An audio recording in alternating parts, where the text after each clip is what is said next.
Welcome students, today's class for class 12। Topic हमारा continuity चल रहा है, एक्सरसाइज 5.1। क्वेश्चन नंबर 17 और 18 हम करेंगे इन दिस वीडियो।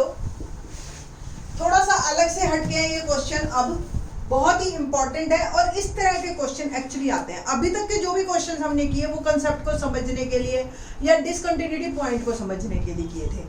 आज अब ये कैसे क्वेश्चन आएंगे, आपको इसके फंक्शन के अंदर अननोन वेरिएबल देंगे जैसे ए और बी, ठीक है। इस तरीके से ये अननोन नंबर्स मिलेंगे आपको as a constant of variable, तो ए और बी आपको मिलेंगे और फंक्शन हमारा कॉन्टिन्यूस हमें दे रखा है। अब आपको कॉन्टिन्यूटी की डेफिनेशन क्लियर हो तो क्या है, if function is continuous at x is equal to 3, solution क्या है इसका, अभी मैंने क्वेश्चन नहीं पढ़ा है, मैं अभी आपको simple continuous at x is equal to 3 पे बात करें। इफ फंक्शन इज कॉन्टिन्यूस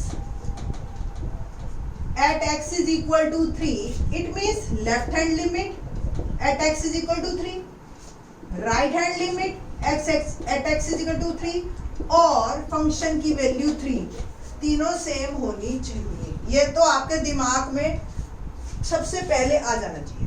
अब क्वेश्चन क्या है, find the relationship between A and B so that the function defined by F X this and this X is less than equal to 3 A X plus B और X is greater than 3 B X plus 3। ये बात हमें 10th से पता है कि जितने unknown variable होते हैं या जितनी वैल्यूज हमें निकालनी होती हैं कॉन्स्टेंट्स की ए और बी, उतनी इक्वेशंस होनी चाहिए, ठीक है। अब प्रॉब्लम ये है कि हमारी यहाँ पे कितनी इक्वेशन बनेगी, सिर्फ ए की, लेफ्ट और राइट तो दोनों सेम ही है, इसलिए इन्होंने रिलेशनशिप कहा है। किसी किसी क्वेश्चन में आपका ऐसा भी आ सकता है कि find the value of a and b, ठीक है, ये ध्यान रखना आप। तो रिलेशनशिप और ए और बी की वैल्यू निकालने में काम हमारा यही है कि हमें पहले तीनों चीजें निकालनी है और उनको इक्वेट करना है। तो सबसे पहले लेफ्ट हैंड लिमिट पे बात करते हैं और वो भी बात कर रहे हैं हम at x is equal to 3, ठीक है। At x is equal to 3 left hand limit 3 से लेस देन, यानी कि limit x tends to 3 minus h। Function कैसा बिहेव करेगा, ax प्लस 1। नेक्स्ट स्टेप में आपको लिमिट h टेंड्स टू 0 डाल देना है और x की जगह डाल देना है 3 माइनस h प्लस 1।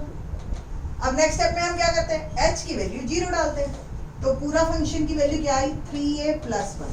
तो मेरी लेफ्ट हैंड लिमिट आ गई 3a प्लस 1, है ना, इजी। इसी तरीके से आप राइट हैंड लिमिट निकालेंगे। राइट हैंड लिमिट क्या है मेरी, limit x tends to 3 plus h। Function कैसा है, 3 से greater than bx plus 3। Next step में h टेंड्स टू 0 और x की जगह हम लिख देंगे 3 प्लस h प्लस 3। और इसके अगला स्टेप में h की वैल्यू 0 डालिए आप, 3b प्लस 3। ये मेरी आ गई राइट हैंड लिमिट, ठीक है। और आप फंक्शन की वैल्यू 3 पे भी बात कर लीजिए। इक्वालिटी का साइन किसके साथ है, ax प्लस 1 के साथ, ठीक है। और नेक्स्ट स्टेप में आपने x की वैल्यू 3 डाल देनी है प्लस 1 और ये भी 3a plus 1। So because function is continuous at x is equal to 3 और ये इसको नंबर 1 लिख दीजिए, from 1 left hand limit equal to right hand limit equal to function की वैल्यू 3 पे, या यही लाइन आप यहां से स्टार्ट करें, कोई दिक्कत नहीं। Function 3a plus 1 equal to 3b plus 3 equal to 3a plus 1। क्योंकि ये दोनों सेम ही है तो इसका तो कोई फायदा नहीं, इन्हीं दोनों से हम आगे मूव करते हैं। ये क्या आ गया आपका, 3a equal to 3b plus 3 और इस 1 को भी मैंने उधर भेज दिया, तो 3a आ गया मेरा 3b प्लस 2 और 3 से मैं डिवाइड कर देती हूँ तो a आ गया b प्लस 2/3।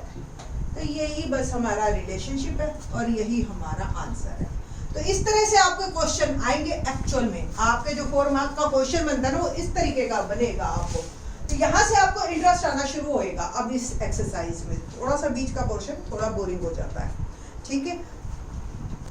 क्वेश्चन नंबर 18 देखते हैं। क्वेश्चन क्या है, for what value of lambda is the function defined by, function क्या है, lambda x square minus 2x, x is less than equal to 0, यानी कि 0 से लेस देन ये ऐसे बिहेव कर रहा है, 0 से ग्रेटर देन ये ऐसे बिहेव कर रहा है, और लैम्डा की वैल्यू बतानी है जबकि function continuous at x is equal to 0। यहां तक है हमारा क्वेश्चन खत्म। फिर उसके बाद एक क्वेश्चन और है, what about continuity at x is equal to 1। देखो पहले ये इसी की बात करते हैं। At x is equal to 1, breakage point 0 पे है, 1 पे तो नहीं है। 1 पे ये कैसा फंक्शन है, इसी तरह का है। देखो 1 माइनस h तो भी x इज ग्रेटर देन 0, यही बिहेव करेगा। 1 पे भी ये बिहेव करेगा, 1 प्लस h पे भी ये करेगा। तो ये तो लीनियर फंक्शन हो गया ना एक तरह से आपका, ठीक है, linear polynomial function is continuous. तो ये तो आपको देखते ही पता चल जाना चाहिए कि ये तो point, what about continuity at x is equal to 1, आप लिखेंगे at x is equal to 1 function is a linear polynomial so the function is continuous. ये तो बात यहीं खत्म हो गई, लिख दूंगी मैं बाद में। बट इस क्वेश्चन पे बात करते हैं, ऊपर की कॉन्टिन्यूअस है at x is equal to 0 हमें गिवन। तो at x is equal to 0 हम बात कर रहे हैं लेफ्ट हैंड लिमिट की, ओके। लेफ्ट हैंड लिमिट यानी कि limit x tends to 0 minus h, function ऐसे बिहेव करेगा, lambda x square minus 2x। In the next step हम क्या करते हैं, h टेंड्स टू 0 लिखते हैं और x की जगह 0 माइनस h, तो माइनस h ही लिख देती हूँ, I think so that is enough 0 लिखने की जरूरत, ठीक है जी। h की वैल्यू डाल दीजिए नेक्स्ट स्टेप में, तो 0 इंटू समथिंग 0। यहां पे आपकी प्रॉब्लम क्रिएट हो गई। सो द फंक्शन इज, यहाँ पे जो प्रॉब्लम है कि हमारे ये 0 आ गया, ठीक है। चलो आगे देखते हैं आगे क्या आता है।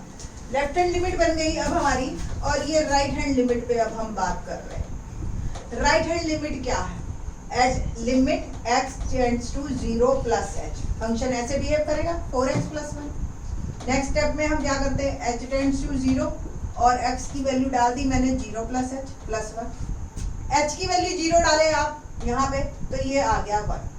अब आपके लेफ्ट हैंड लिमिट लैम्डा चाहे कुछ भी हो, उससे क्या फर्क पड़ रहा है ये बताइए। ये आंसर आपका जो है अल्टीमेटली 0 है, 0 इंटू समथिंग 0। तो left hand limit is not equal to right hand limit, 0 equal to 1। और आप फंक्शन की वैल्यू अगर 0 पे निकालते हो, सपोज वो क्या आएगी 0 पे, लैम्डा फंक्शन ये यूज होगा क्योंकि इक्वलिटी का साइन इसको दे रखा है हमने, और यहां से आपको अगर x की वैल्यू आप 0 डालते हो तो वंस अगेन 0। तो अगर फंक्शन की वैल्यू है हमारी 0 पे, दैट इज आल्सो 0। तो फंक्शन इज डिसकंटिन्यूअस, लैम्डा से तो कोई फर्क ही नहीं पड़ रहा in fact, at x is equal to 0। तो आपने लिखना for any value of lambda function is not continuous at x is equal to 0, ठीक है, at x is equal to 0। तो यहाँ पे वो ये पूछ रहा है कि for what value of lambda is the function defined by this continuous at x is equal to 0। तो आपने लिखना है function is not continuous at x is equal to 0, ठीक है। फॉर नो वैल्यू, इनफैक्ट आप लिखिए कि no value of lambda function जो है आपका at x is equal to 0 है। अब हम 1 पे भी डिस्कस करते हैं कि 1 पे हमारा फंक्शन कैसा बिहेव करेगा। फंक्शन कॉन्टिन्यूअस है तो लैम्डा की वैल्यू क्या है, ठीक है। तो फंक्शन की वैल्यू 1 पे at x is equal to 1। Question अभी भी यही है कि for what value of lambda is the function defined by this continuous at x is equal to 1। तो लैम्डा की वैल्यू बताइए, ठीक। तो at x is equal to 1 left hand limit, left hand limit क्या होगी, limit x tends to 1 minus h। अब 1 minus h function यही है 4x प्लस 1, ठीक है। तो limit h tends to 0, 4x की जगह 1 माइनस h डाल दीजिए और in the next step h 0, तो आपका आ गया is equal to 5। Similarly right hand limit भी आपकी यही आएगी क्योंकि फंक्शन तो आपका सेम ही है ना, 4x प्लस 1। तो limit h tends to 0, 1 plus h, +1 once again it is 5. Function की वैल्यू 1 पे ग्रेटर देन 0 ही लेना पड़ेगा आपको, है ना। पूरा फंक्शन जो है ग्रेटर देन 0 हमेशा ऐसे ही बिहेव कर रहा है, तो ये आपका आ गया 5. ऑल आर इक्वल, लैम्डा का कहीं रोल ही नहीं है, लैम्डा तो आपका लेस देन 0 पे बात कर रहा है, लैम्डा का कोई मतलब ही नहीं. तो आपने लिखना क्या है, for any value of lambda function is, lambda ऊपर चाहे आप जो मर्जी डालिए, 1 डालो, 2 डालो, 0 डालो, वट एवर डालिए, आपका 1 पे से इससे कोई लेना देना नहीं है. तो for any value of lambda given function is continuous eight x equal. ये क्वेश्चन बहुत स्टूडेंट्स पूछते हैं नवंबर के महीने में, दिसंबर के महीने में मेरे से. तो ये जो आप क्वेश्चन है ना, ये आप क्लियर करके चलो कि आपका फंक्शन कॉन्टिन्यूस कैसे है और फिर ये वैल्यूज कैसे निकालते हैं. बहुत इंपॉर्टेंट क्वेश्चन है ये. इसके आगे के question in the next video. Thanks.